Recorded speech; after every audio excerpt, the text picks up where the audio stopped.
विषय अर्थशास्त्र के लिए ये मोस्ट इम्पॉर्टेंट क्वेश्चन है। क्वेश्चन को ध्यान से देखिए, इसका आपको प्रैक्टिस करना है ताकि आपका अच्छा पेपर बने, अच्छा नंबर आए। देखिए प्रश्न 1, सीमांत उपयोगिता ज्ञात करने का सूत्र लिखिए। प्रश्न 2, सोना चांदी का बाजार किस बाजार का उदाहरण है।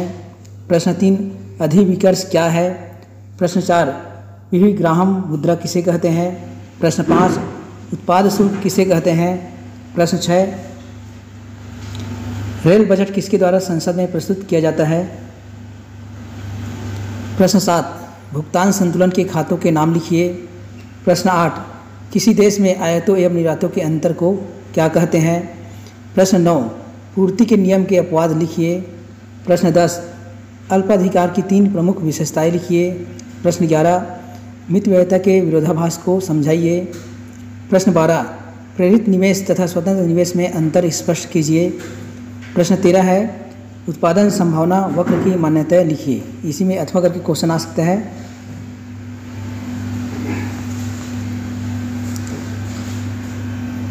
व्यष्टि अर्थव्यवस्था की 4 प्रमुख विशेषताएं लिखिए। प्रश्न 14, उत्पादन लागत से आप क्या समझते हैं। स्पष्ट लागतों एवं अस्पष्ट लागतों में अंतर आपको बताना है। इसी में अथवा करके क्वेश्चन आ सकता है। उपयुक्त उदाहरण देते हुए स्पष्ट एवं अस्पष्ट लागतों में अंतर ज्ञात करना है। इसी में अथवा करके एक और क्वेश्चन है इंपॉर्टेंट, उत्पादन फलन की 4 विशेषताएं आपको लिखना है।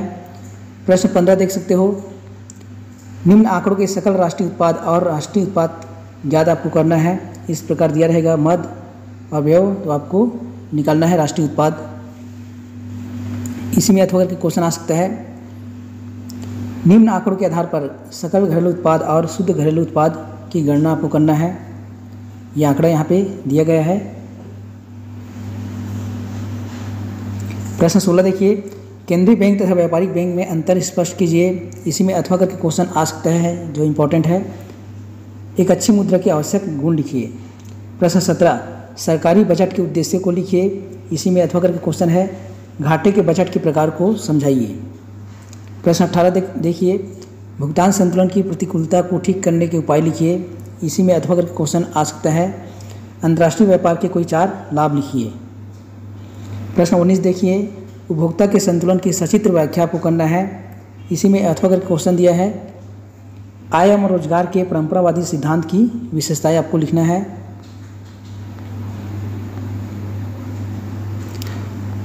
प्रश्न 20 देखिए, मांग के नियम के अपवादों का वर्णन कीजिए।